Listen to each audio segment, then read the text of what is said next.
Hello YouTubers.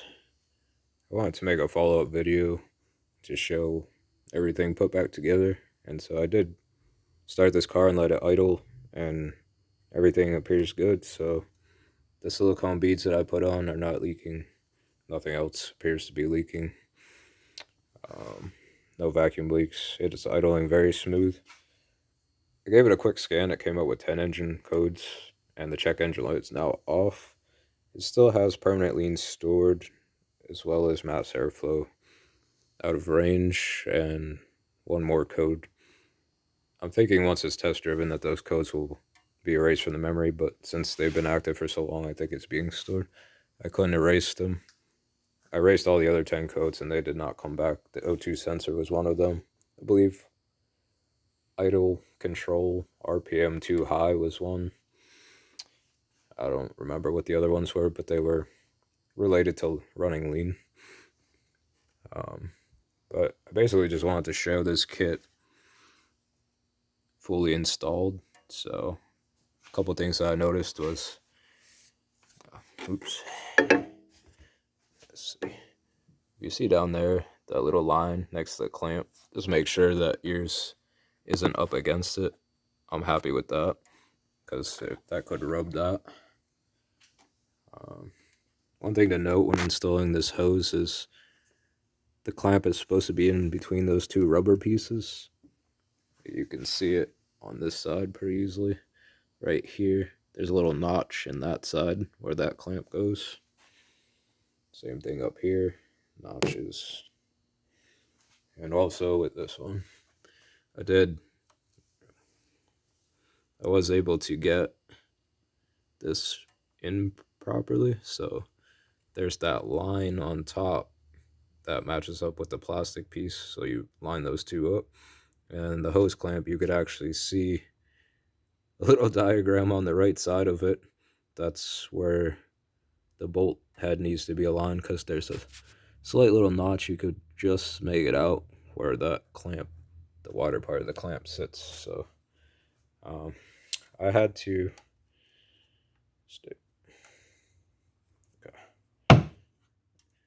to hold this in with my left hand, like push the pipe inwards and then tighten it with one hand with the other with the ratchet.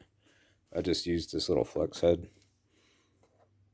and it's a 7mm. It wasn't too bad. I recommend doing it with this unplugged because it gives you wiggle room for the head on the ratchet.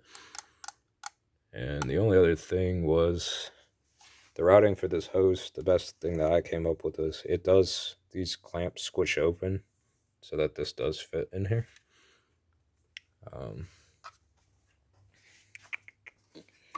So I was not able to reuse this factory clamp that goes right here because it's obviously sized for the old hose, and this is quite a bit larger. You can squish it in there, but it really looked like it was pinching it, so I don't recommend putting that on because I felt like it was going to rub a hole in the rubber because it was so tight. So I basically just held the wire down with the wiring harness. You could actually run it right through this hole in the middle of the valve cover, and I feel like that's pretty tidy.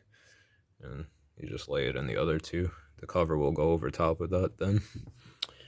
And let's see.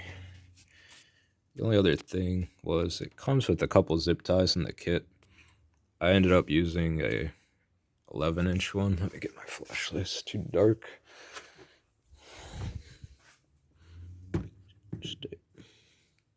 Okay. So, still, maybe. Yeah, you could just make it out.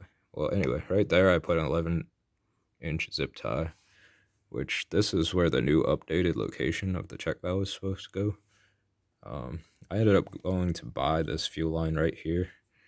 It's a 5/16 N from AutoZone. Had it. Advance, I'm sure, has it. You could probably even get it from Home Depot or Lowe's or anywhere like that.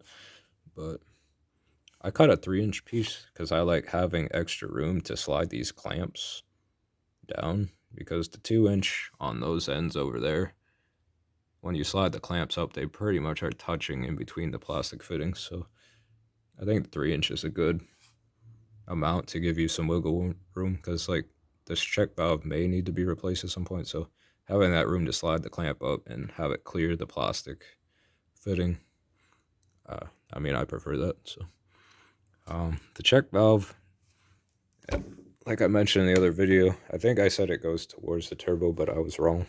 Like I said, don't quote me, but I did confirm that the arrow is supposed to be pointing this direction, so it goes towards the intake. You can verify that online too, and the instructions for Cruze kits is pretty good, but I just wanted to clarify that because I messed up in the previous one. So just an 11-inch zip tie right there seems to hold it away from everything. This gets angled down. Then back here, I put a little zip tie around the bottom hose there. And I mean, there's still some play in here. I left it a little loose. I mean, you're free to make it as tight as you want. There's a little bit of wiggle room. I like being able to have a little room in case I do need to work on it. That way I probably don't have to cut the back zip tie at the very least, but that one probably have to cut. And then this clip goes back up underneath like that. The only thing I'd pay attention to is this back side right here. So when I put it in, it didn't clip all the way, so just make sure you turn it to the right and make sure it engages properly. I put the wiring harness on I put the fuel line on the fitting. I didn't put the key in, and then I put the electrical harness on, and then I put the red key in. I feel like that's the best order to make it go on easily. Other than that, I feel like that was the only other thing I was gonna mention. Oh, yeah, that's right. This metal clip was a little concerning to me because it's right on the wiring harness here, but I mean, there's a little bit of a gap, so hopefully it doesn't rub there. But I mean, this clamp doesn't really fit. I mean, you could shove it in there, but you're never gonna close it. So I mean, I feel like this is pretty snug, so I wasn't worried about it going anywhere. But I mean, there is a little bit of play here, so like this may rub. I don't think it's gonna be a big deal, but I just thought I'd point it out. And then the only thing I didn't mention in the last video was that I used this as a 1/4 inch. I mean, you could use the rubber or this polymer. I basically just put it on the spark plug electrodes when you reach down in there. And so once you take them out, loosen them with a ratchet, you can pull them out with this. And then you could also put the new one in. That's how I thread it by hand. I just rotate this and it gets them started. And then once it's in, you could just yank on the hose, it pops right off. It makes it a lot easier than trying to reach down in there. I use a straight wall socket because I've broken the insulation on spark plugs so many times with the spark plug ones. I just prefer these. I've never broken one since. But the spark plug one, since it's so tight, if it's at an angle, I ended up cracking them, so I don't like them. But some people prefer them because you can lock in the plug and then helps you put it down in there, but that's just how I do it.